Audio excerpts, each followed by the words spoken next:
or Yeah, whatever. no, I got you back. So is it just so we can streamline this? Is this going to be one person asking the questions? Correct.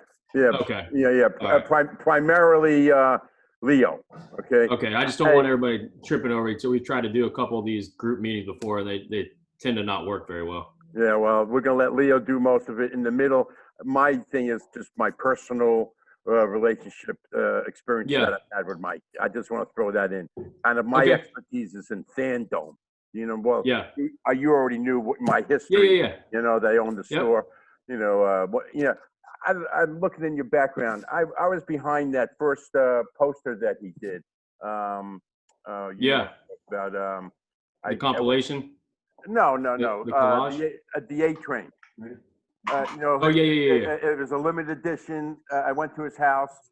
It was him pulling the locomotive. I'm sure him pulling it. Yeah, we've got that. Yeah. That was his rookie year, and a company out of Green Bay. And you know, I went to his house. My job was to pull, he signed, he signed. It was pretty cool. Plus, we had him in our store for an autograph signing. And, you know, and like I said, that was the years during the Super Bowl, so it was just an unbelievable thing. And then, you know, I got to be friends with his family too. They used to come into the store all the time. All right. Well, so we just waiting on Leo. Yeah, he's here. All right. Okay, there we go. All right. Hey. So, Mike's finishing up a few things in the other room. Let me grab him real quick. We should be good to go. Like I said, if we can just streamline it. We're trying to squeeze in another interview that had to move to 1:30. So I think we should be fine getting in and out. But if that's all right, we can try to limit it to 29 minutes. That'd be great. No problem. Well, you already saw the questions, Leo. Is going to be doing it. You know, the thing I want to interject my personal experiences, and then Colleen, obviously, you know, is heavily involved with you guys on the charity side of business and setting this thing up. So good to go. All right, hold on. Let me grab Mike. Okay. Jeff, can you hear me? Yeah, I can hear you just fine. Perfect. How you doing, gentlemen? Hey, good. Mike, how you doing today? I'm doing well. Thank you. Yeah, good. Hey, Mike, just want to introduce you real quickly to who's on the screen. Obviously, you know me, Jeffrey Neal Fox. I'm the publisher of It Sports Magazine. Yeah. Great to see you again. I know I covered you quite a bit. Colleen, I'm sure you know who he is. And then Leo Haggerty's editor-in-chief, and my brother, Steve Fox. I know time's of the essence, so we're going to have Leo basically control this. We really appreciate you doing this today, by the way. Yeah, no, you're all good. All good. Hey, take over, Leo. Yeah, and I'll tell you what, Mike, you got to excuse my hair, because if it gets any longer, I'm going to have to get a tie-dye shirt and a headband soon. So. I see you, bro. You're good, though, bro, man. I'm telling you, At least you got some. Ready to go back to Woodstock, right? Mike, tell our viewers what you've been doing since retiring in 2008. Oh, wow. You got all day? Got 29 minutes. Go. Yeah. No, I've just been a little bit of everything. You know, just obviously retired, went into that, and then just being with my kids and stuff. Kind of like seeing my kids grow up and being active in their daily lives, and then shortly after I retired, maybe 2 or 3 years after that, maybe sooner, I can't even recall when it was, I started coaching, right? So I started coaching my son in football, and before I even retired, I was coaching in baseball and doing that, and then watching my girls play, doing gymnastics, cheer, and volleyball, traveling with volleyball and doing all that stuff. And now I've been coaching for 10 years at Northside Christian, being the head coach there, and having fun with it. Being able to coach my son during his high school days, and then now just continue those the coaching days there. So it's pretty fun. It's pretty fun. I get to do, still continue to live my dream, which was obviously play football and at a high level, but now I'd be able to help kids perform at a high level and teach them what life is through the great tool I say through football. You know, Mike, you played your entire 12-year career with the Buccaneers. How important was it to you to stay with the organization that originally drafted you? It it was, especially looking back at it, right? Looking back on it, and you know, staying in one community, keep my family in one community, my kids being able to stay in their schools, but you know, overall being a part of um, the Bucs is huge. The people that were there between the coaches, but even the owners, right? The Glaziers and all the people that work for the Glaziers. You know, I have, you know, family friendships with, and till this day, you know, speak to them and do everything that can possibly. So it's always important. And plus, you know, playing in front of obviously Raymond James, in front of the Tampa Bay community was unbelievable. It was very important. Obviously, you don't want to pick up and move your family, but at the same time, being in one organization and playing for a great organization and playing for the Glaziers and then winning the Super Bowl. You know, you can't go wrong. You know what, Mike? Let me pick up on that one. Obviously, winning the Super Bowl 37, that has to be your greatest team goal. What's the one individual goal you're the most proud of during your pro career?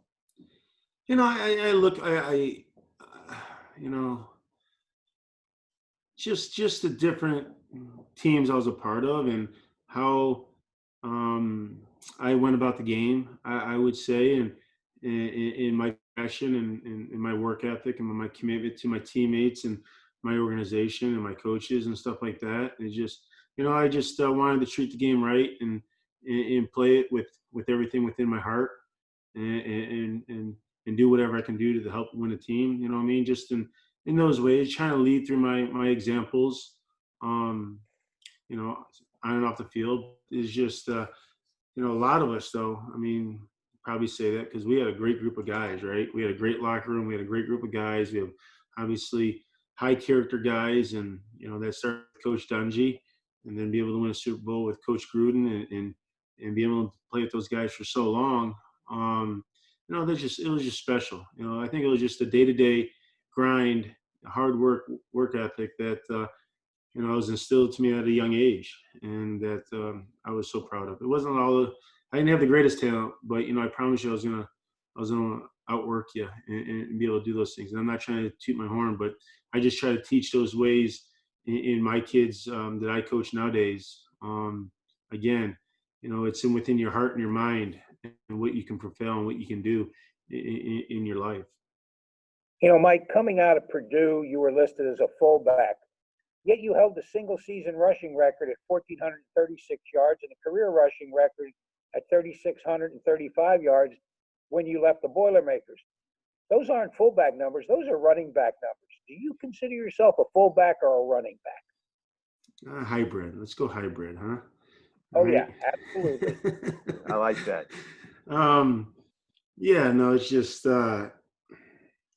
know, I came out of high school, I got everybody recruited me to be a fullback, right? You know, I got an opportunity in my freshman year playing Michigan at our house, and you know, just off the traditional fullback belly play. I had 103 yards rushing, and got to do some good things to show my ability and to run the ball, and it just snowballed from there, right? And coaches created some plays for me. I got to dot the I in the big package, and, you know, be the single back, the solo back, and the ace package and stuff like that. So and just be able to be that all-around player. And obviously the same thing transitioned, exact the same thing.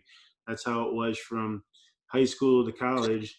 It was exactly the same thing. You know, they wanted me to be more of a fullback type, but I would probably say, you know, I was probably, you know, 60, 40, 70, you know, 70, 30 in a lot. You know, I played a lot of fullback in the pros, but at the same time, they utilized me in different ways to get me the ball to be able to do that. You know, 60 plus catches my rookie year, and be able to catch out of the backfield and do some different things. And then obviously short yardage and goal line situations was a big part of my career. And then obviously if I got hot and things were going well in the game, you know, just keep it going, right? And so it was, you know, I can't complain. I really can't complain how everything transitioned in a lot of ways through from high school to college to the pros, and I'm blessed. I'm blessed to have people that believed in me and allowed me to display my talents.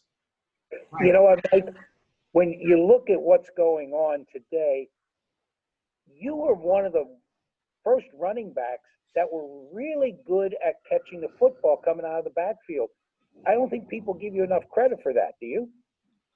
It's not my place and time to say, hey, I need credit for this or I need credit for that.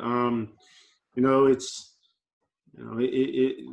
the tape shows, and you can make your own judgments on whatever you like. But I always, again, it was another asset of my game that I took serious. That it's another opportunity for me to be able to have my hands on the rock, right?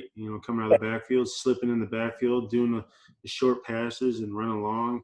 Obviously, I wasn't running a seam route or a post route or a comeback or something like that. But again, running the wides, running the flats, getting the ball in the hands and being able to do some things was a key part of my game, and it was a key part of both offenses, both head coaches I was a part of, between Dungy and Gruden. So again, it just right, you have this. I just wanted my game to be versatile. I just wanted to be versatile and be able to do some things and run, block, catch, and just help my team when my numbers called. On going to Western Michigan to play quarterback, and if he is, how are you and Nicole with that decision with the pandemic still around? Yeah, he's there now.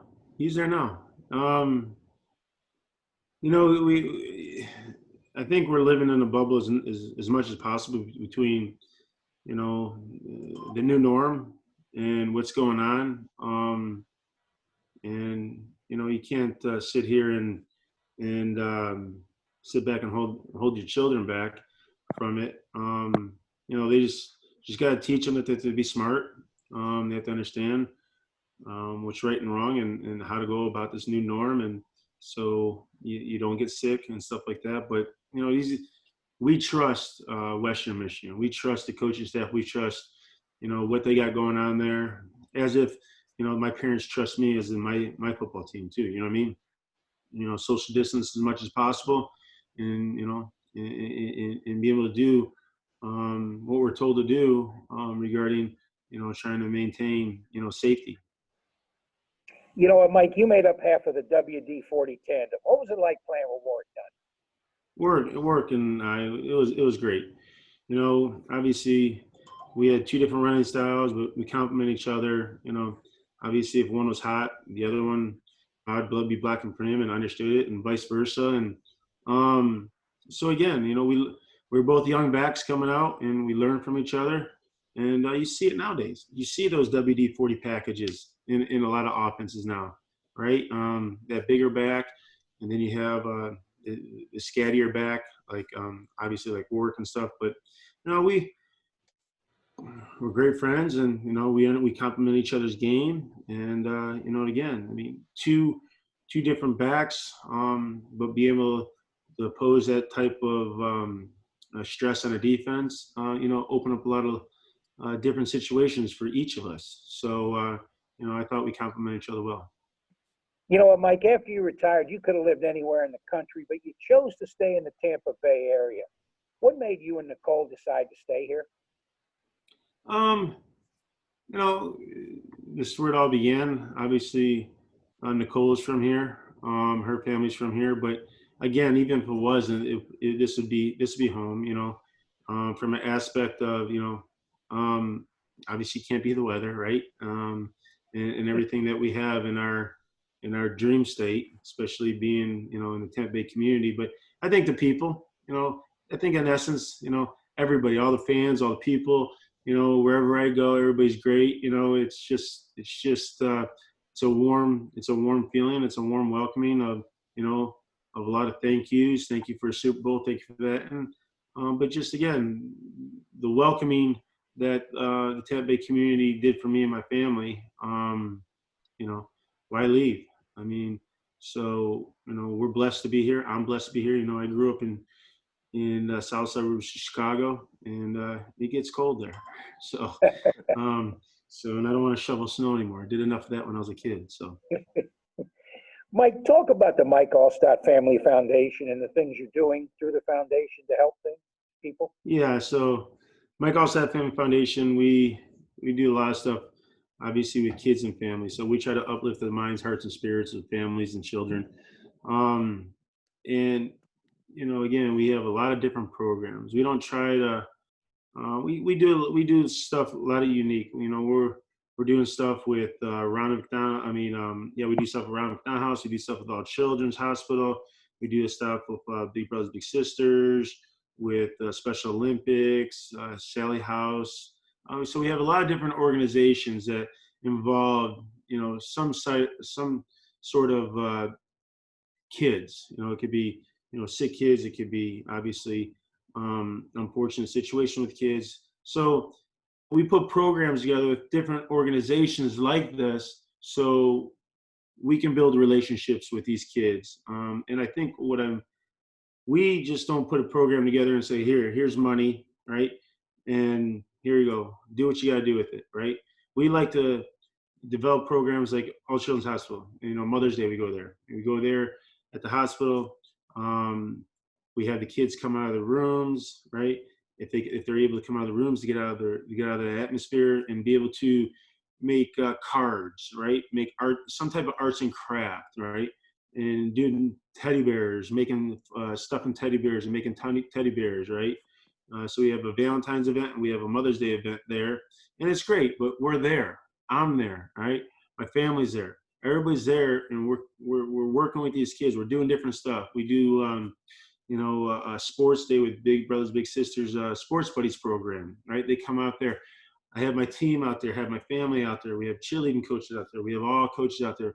We're interacting with the kids, doing drills, right? We do Special Olympics. We do a bowling event with them, right? My family's there. Everybody's there. We're bowling with them. I'm going around signing autographs. I'm talking to them. So those are type of we do stuff with, we also stuff for first responders. So all the majority of the fire stations in St. Petersburg and the surrounding municipalities will, we deliver them turkeys, a couple of days before Thanksgiving to that crew that is working on Thanksgiving, because obviously people don't know they have to buy their food and stuff like that. So there's a lot of different stuff, and we deliver those. I deliver those personally. Me and my family deliver those personally.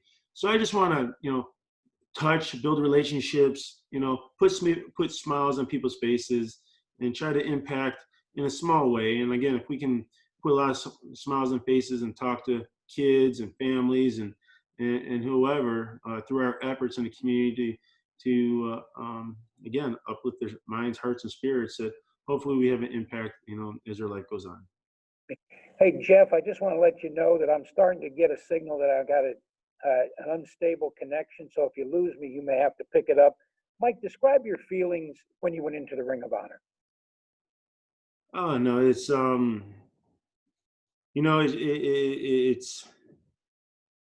it's an undescribable feeling. It really is. It's a situation where I was so fortunate to come here to the Buccaneers at the time we did, and be able to play in the old sombrero, right? To wear the orange and white, right? And to be a part of a team, right, through the Dungy era that transformed the Buccaneers, right, from the old stadium going into the new stadium, and be able to build that legacy of all of us, of those teams, amongst a group of guys that stayed with each other that for years and years and years and years, right? 8, 9, 10 years, we were all with each other, and be able to do that, and then bring a Super Bowl, right, to this community, right? Especially through, all the dark days and before that. And so I got to experience, right, not so much, but the transition from old into new a little bit, the new modern Buccaneers, and be able to do that. And now build a house, really with a bunch of great guys again, and coaches and owners and their administration, the Buccaneers, Raymond James, that we talk about it now, that I get to, see my name every time I go in there, and be a part of that, is obviously undescribable, but, just all the hard work, sweat and tears and everything, and the injuries and, all the aches and pains or whatever. It's just everything goes away. You know what I mean? And, I can say that I'm up there with a group of guys, and don't get me wrong, there should be many, many, many, many more guys up on there, because, obviously it takes all of us to do what we've done in that era of when I was fortunate to play with. But again, be up there with some Hall of Famers and some legends and stuff like that. I'm blessed. You know what, Mike, you had a neck injury that forced you into retirement. How's your health now? I'm good. I just had another neck surgery about 5 weeks ago.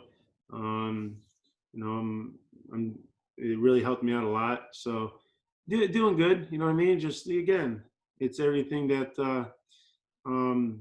it is what it is, right? And I wouldn't change it for the world. I wouldn't change it. I wouldn't go back in time and say I'd rather do this or I do that. And what I've experienced through my time of playing, from when I was 5 years old when I started to when I retired when I was 34, it was every minute of that time.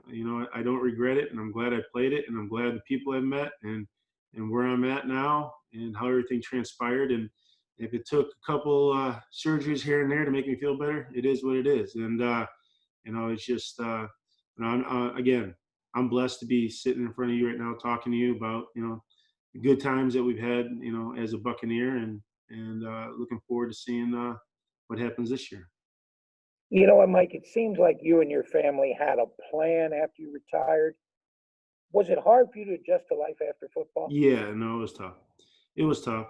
Even though that even had that 2007 season to kind of like when I was on IR and still be with the team, traveling, doing whatnot, but it was tough. I mean, because again, if I didn't have this, I mean, everybody, if you remember, like my last 2 or 3 years, I was on 1-year contracts. I'm gonna retire after this year. I'm gonna retire after this year. I'm gonna retire after this year, and stuff like that.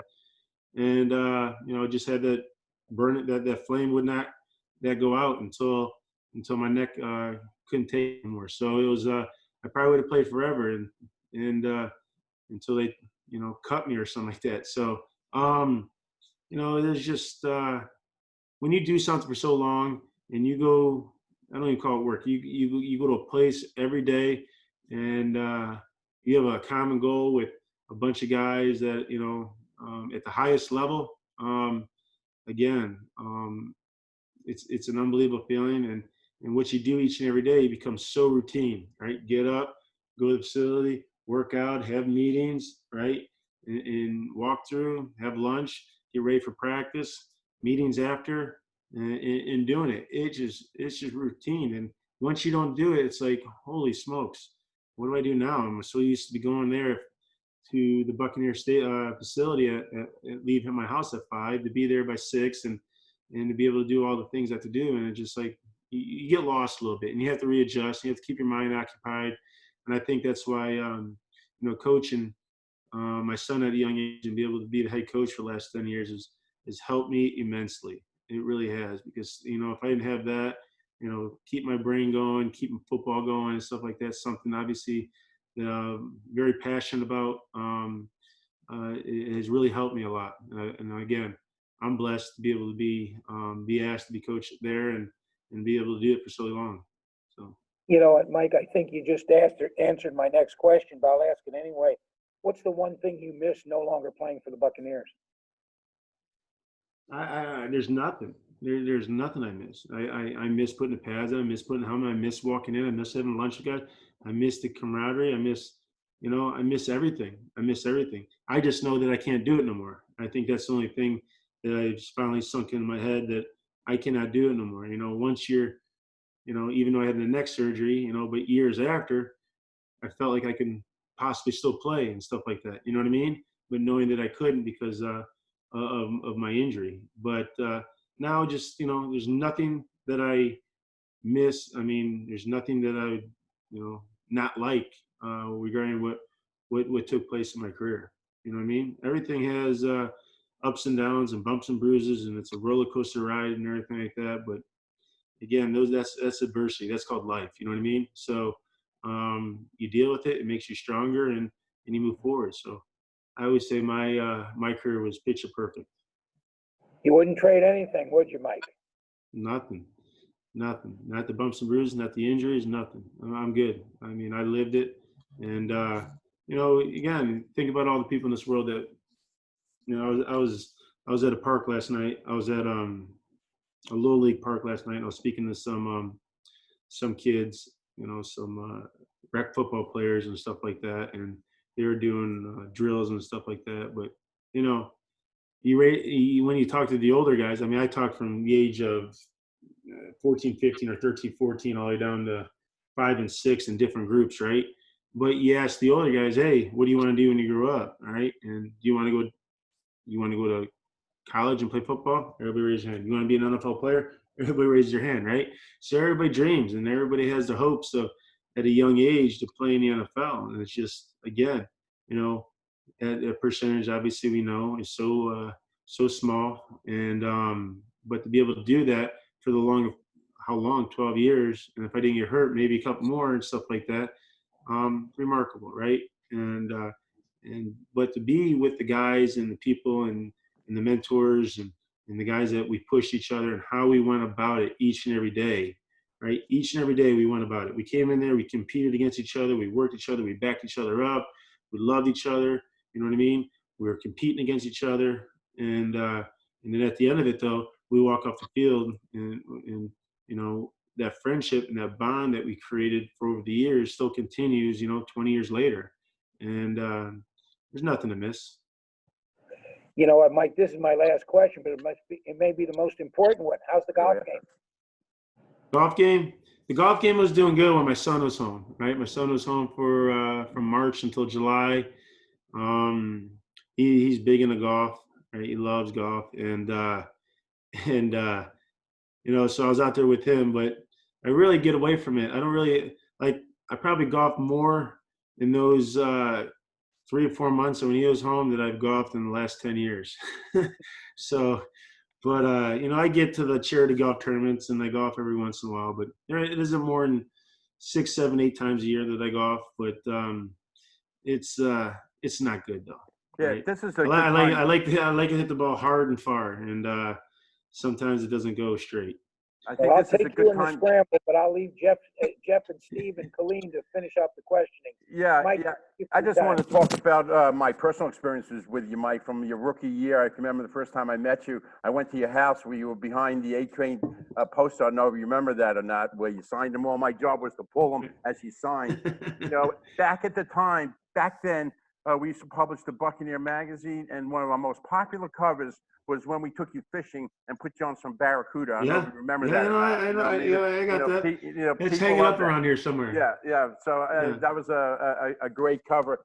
And you mentioned a word that really turned me on. You talked about a legacy. Most people don't have a legacy, and you have one. It starts with the charity. That you show charity. You can't fake passion, and I can tell that you have a passion for everything that you do. And I want to thank Colleen for bringing you to the table. And from the bottom of our heart, I want to thank you. I want to help you anywhere I can through any resources we have with our It's Sports magazine.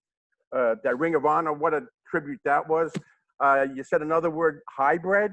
I looked at your highlight reel. I think you belong in the Hall of Fame, and I'm looking for that day to come. And when it does come, I think we all should fly up there, and I'm getting goosebumps about it. Yeah, me too. And Derek Brooks told me, he said, "What made you so good?" And he said, "Jeff, I showed up at work and went to work." And I started thinking about that, and I think listening to you, you did the same thing. You were prepared for what you did, and the most important thing, not only were you prepared, but you had fun. And that's the most important thing too, is that you have fun, because when it's fun, it's not as much work. And the cast of characters that you played with, Simeon Rice, Derek Brooks, Barber, Dungy, Gruden, Lynch. It just goes on and on and on. That legacy will continue, and I'm looking for that Ring of Honor to go. And again, I just want to thank you for taking your time out of your busy day. I don't know if you want to interject anything, Colleen, too. Oh, congratulations, Mike, on your the Lightning here, the Tampa Bay Lightning. Give you thank you. Yeah, I thought that. Thank you for everything you do in the community. No, so No, thank you. So, in clean, and again, when we talk about the foundation, right? It's just, and I know it says Mike Alstott Family Foundation, but that family is bigger than, all right, my immediate family, right?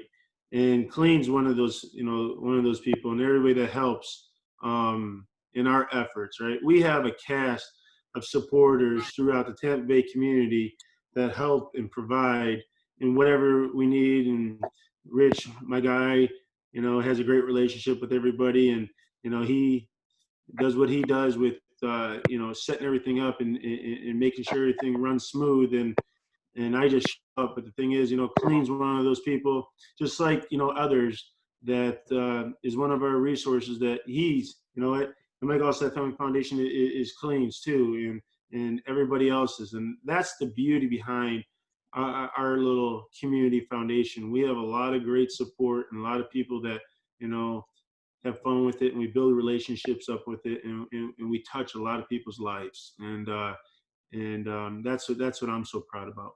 And thank you, Cleve.